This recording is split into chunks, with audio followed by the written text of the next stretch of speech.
Lalaki na naman yung kangkong. Tapos kaya pa ba?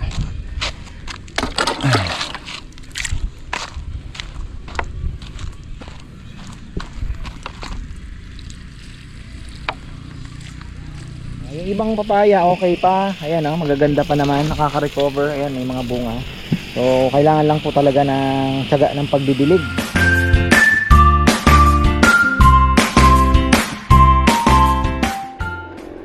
Ay, yan, magandang buhay. Kanina pa po ako naandito. Ayan, nagkabit na po ako ng bagong hose. Nadali na naman kasi yung isang hose natin, ginamit doon sa construction na naman. Tapos naglalagay pala ako ng konting calcium nitrate sa ating mga halaman kasi parang medyo bansot ba. Lalong lalo na yung ating mga mustasa at pechay. Ayan. Actually marami-raming damo ding maliliit pang tumutubo pero tatanggalin din natin. Ayan, nagdilig na po ako pero very light lang, isang dakot lang, isang timba na tubig. Ito empty. Meron tayong itatanim. Shout out pala sa ating brother Maynard. Ayan, nagbigay po nito from Italy. Baka ikabit natin dito, itanim ko po dito. Tapos doon sa may hindi gaanong nainitan pala, doon na lang natin ilagay. So ayan, ito mukhang mustasa din to. Ayan oh. Parang nagkamali ata ako ng lagay ah. Ito pechay, kitang kita naman eh. Iba yung ano niya, pechay. Pero alam ko pechay din eh. Tingnan na lang natin. Kasi tingnan niyo, iba po yung dahon niya, maliit pa lang, alam mo na eh. Ayan, nalagyan na rin natin. So kangkong na lang ang lalagyan ko. Tapos maglalagay din tayo ng konti sa langka. Parang napakahirap buhayin ng halaman dito sa tambak na to. Ito yung tinambak nila na parang hirap ah. Ibang iba po yung ano ng halaman reaction. So ito, ganito lang karami. Nalagay natin calcium nitrate po ito. Ayan, lagyan ng konti kasi malalaki na naman yung kangkong. Ayan. Tapos buksan na natin to. Ay,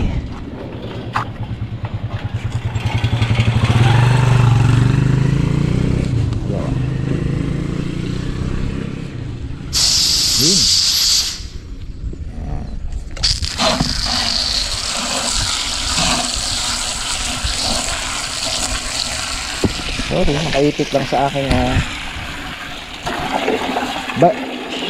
kilikili.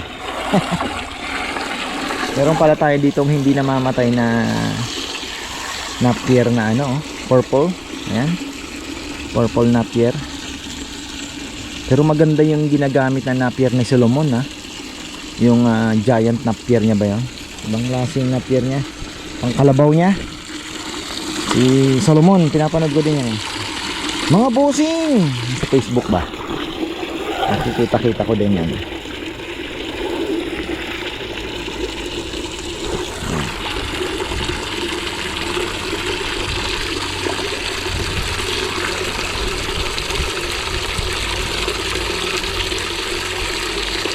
Dapat mga after 3-4 days makikita na natin mas mabilis pong yayabong yung dahon kasi yun ang purpose nito eh. Nitrogen, pampabulas ng mga dahon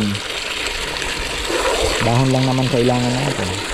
Pero yan, syempre fish amino acid pa rin mga ka-farmer. Halos gabi-gabi natin binibigyan yan ng fish amino acid para naman kompleto din ng sustansya. Ay,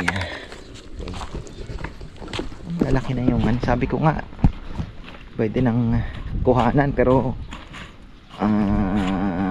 tingnan natin. Tuesday ngayon, mabilis po yan, mabilis yan. Alam nyo naman ang Chinese kangkong, napakabilis lang po. Ayoko nang tumawid doon ganyan lang yung ating pagdili. Damihan ko yung iba oh, dami oh. Dampot lang kasi ako dun sa hindi makapal. Makapal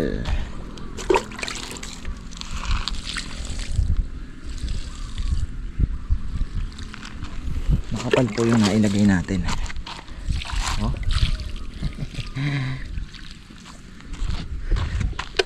Okay na po. Okay na yan. Tapos mainit na. Pakain din ako ng isda. Baka bumiyahe din po ako ng Palochina. Ano pa ba? Para kompleto na yung mga gamit natin. Para hindi na ako masyadong paglibre. Wala mga batang pasok eh. So pwede akong mag-message doon sa kinukuhanan ko. Baka meron sila. Papasukat ko na kay Junjun. Palochina natin sa kubo.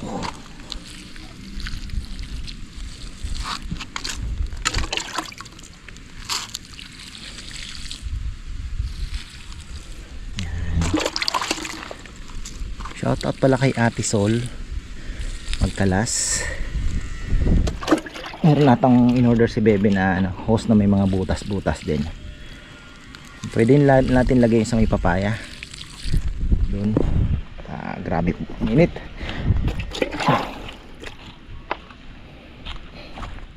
Kong day off. Hindi pwedeng hindi siya mag-day off ng isang linggo eh. Sa isang linggo po pala. Lagi yan, bihira yan. Lagi talaga siyang meron. May mga ano siya eh,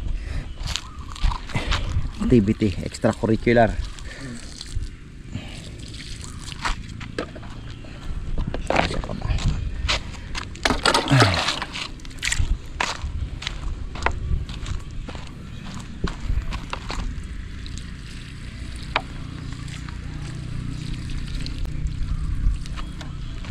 Hindi patamaan yung dahon, iiwasan ninyo.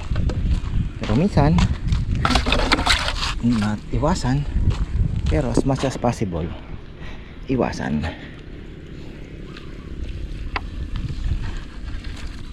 Yun na yan. Let's wait. Ayan, dilig na ulit tayo. At ayan, nagpakain na rin po ako ng isda. Hindi pa tayo makapagpatubig kahit gusto ko na, dahil nagtatambak pa po tayo. Ito hopefully, dahil na bigyan natin ng magandang, wala namang namatay ano, kasi kung matapang po yung nailagay natin, ano na yan, uminit kanina eh, tuyo na yan, kumbaga nalumbay na. So wala naman, ibig sabihin okay lang yung tapang. Concentration ng calcium nitrate. Ayan. Pero parang mabagal ano. Iba po kasi talaga pag tag-ulan. Iba po yung nagagawa nung pangdilig ng ang kalikasan talaga, yung ulan. Iba po yun compare po sa pagdidilig natin. At the same time, mas maganda ang klima. Ngayon kasi talagang pag ng araw, dinidilig na nga 2 times a day to eh. Pero talagang hirap pa din. Sobrang init din po kasi minsan. Talagang kumbaga masakit din sa dahon nila.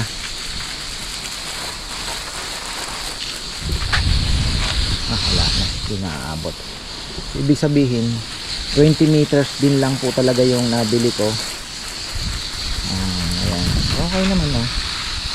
At least bukas baka hapon ko na naman madidiligan to. Kaya dilig-diligin na natin ng maganda. Dahil bukas maghahatid tayo ng Ate Gina na Bebe. 2 days. 2 days po siyang wawala sa piling namin.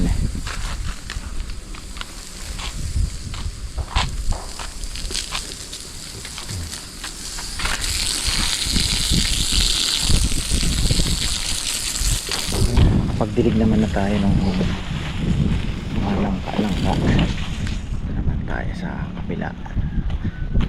Yung kamote natin, dilig ko na din yan kagabi, pero yung half lang kasi hanggang doon din lang, hirap din pero at least malaking bagay po ito sobrang laking bagay na to ginawa natin na to.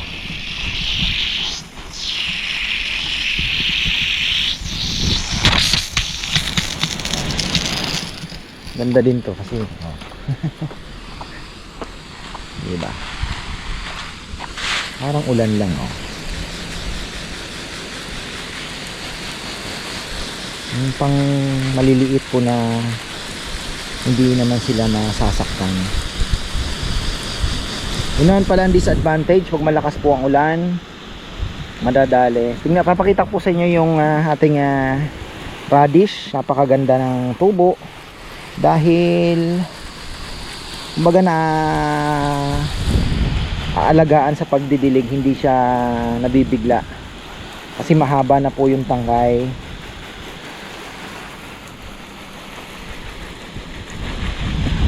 Sana makapag-harvest tayo ng malaki dyan kasi last time malalaki din na harvest natin.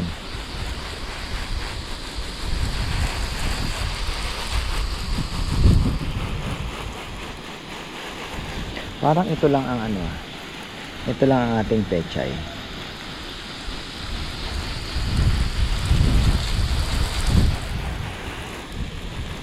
Tingnan nyo, pakita ko po sa inyo. Ayan basang basa na yan pero pag yan po ay ginanyan, tingnan nyo. Ganyan po ang nangyayari sa malalaking puno. Pagka dinilig nyo na, akala nyo ay okay na. So kaya po ako nagdidilig talaga ng yung talagang minsan matagal. Yan po yung ito, kagaya po nito. Gusto ko magkaroon ng parang tubo ba na at least yung tubig makailalim agad. So dun muna ipapapasok yung tubig kasi sa ibabaw lang po. Talagang minsan lalo na po yung lupa na clay type, ang hirap, may hirapan pumasok. Merong ang test pagka dinilig mo at kagaya niyan, tingnan niyo, tagal pong sumipsip yan, hindi yan maganda. Hindi po yan maganda. Hindi yan maganda. Tingnan niyo di ba? Ang tagal pong sumipsip ng tubig. Hindi siya basta-basta umiilalim agad. So ibig sabihin, hindi siya well drained. Pangit. Tingnan niyo, tagal. Diyan pa rin yung tubig. Ito hindi ko gaano dinidilig, ganyan-ganyan lang. Talagang lang po yan dahil lang sibuyas ay ayaw ng basang-basa. So ganyan-ganyan lang po ang dilig niya. Okay na yan. Ito yung radish. Hindi ang gaganda. Napakaganda.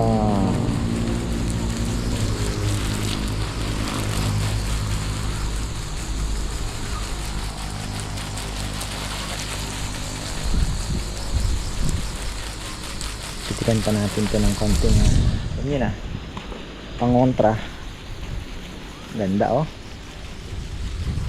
pag tag-ulan hindi nyo po mapapaganito, may bababali at mababali, lalo na po pag habagat ni malakas po ang hangin. Madadali yan. Ayun, ang ganda ng tubo. Ito may mga kulang-kulang, dalawa lang ang kulang dito. Ayun, tatlo. Kunin ko kaya yun doon. Ayun, lipat natin.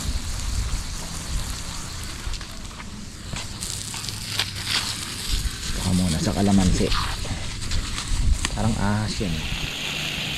Yan bago tayo magtapos mga farmer, tingnan nyo naman ang ating mga papaya, naglalaglagan na dahil wala nang tubig. Yan ang problema natin ngayon. Yan, yung ibang papaya okay pa, ayan magaganda pa naman, nakaka-recover. Ayan, may mga bunga. So kailangan lang po talaga ng tiyaga ng pagbibilig. Kaya nga sabi ko, ang ganda nung naisip ko sana, alam niyo na, mailagay natin dito para hindi na tayo gaanong mag-aalala. Pero mayroon si Bebing piniling hose daw na may mga butas-butas. Actually pwede rin natin gawin dito yun. Isa sa mga option natin yun, yung gano'n na hose. Binabantayan kong papaya yung mga mahahaba kasi yun ang masarap. Gaya nito ayan, ito madiligan ng maayos. Kasi maganda ang bunga niya, matamis. Ayan din ah. Ayan. Kasi pag nagdilig po talaga kailangan yung ugat, ayan oh, kahit mga 5 inches man lang sana ng lupa sa ilalim ay magkaroon, mabasa mo talaga 5 to 6 inches kasi naandun po yung mga ugat, lalo na yung mga ugat na maliliit. Ano, so dito ka magdidilig, wag sa puno ah, wag ganyan. Pag nagdilig po kayo ng papaya dito, ayan oh, yan malayo sa ano, mga 1 meter. So dito didiligin mo din, pero pinaka the best is dyan, mga 1 meter paikot, kasi naandyan po yung mga ugat na talagang magsisip-sip po. Yung dulo ng ugat ba, mga magsisip-sip ng tubig. Yan, dito andyan yung mga ugat kasi. Pero dapat kasi talaga medyo matagal. Napadaan lang ako eh, papakain ako ng kalapati, kaya lang hindi ko natiis.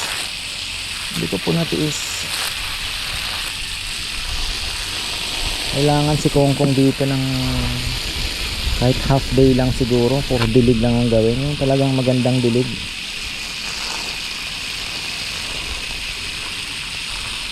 Parang inulan din ba.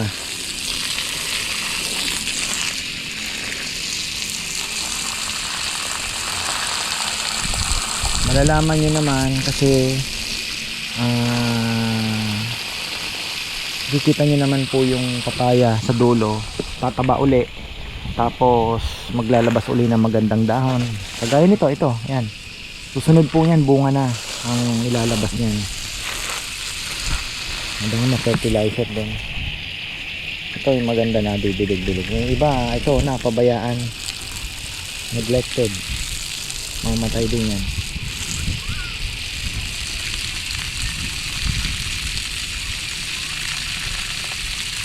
Pero may masusurvive po natin to. Sayang naman ha, ngayon pa lang tayo nag-i-enjoy, marami nang napapasaya to.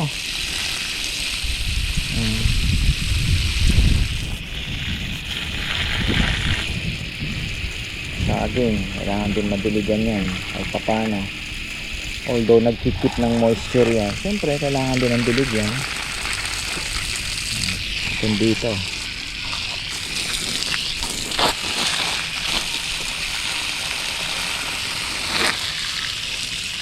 ay, so ayan po mga ka-farmer, dyan po nagtatapos ang ating vlog. Ang kailangan na nating agapan tong mga papaya para naman magkaroon ng mga pasunod na bunga. Dahil pag hindi po natin ito inagapan, wala pong susunod na bunga, maghihintay naman ng tag-ulan. At pag hindi pa malala sa malala, mamamatay. Malala sa malala, mamamatay po yan.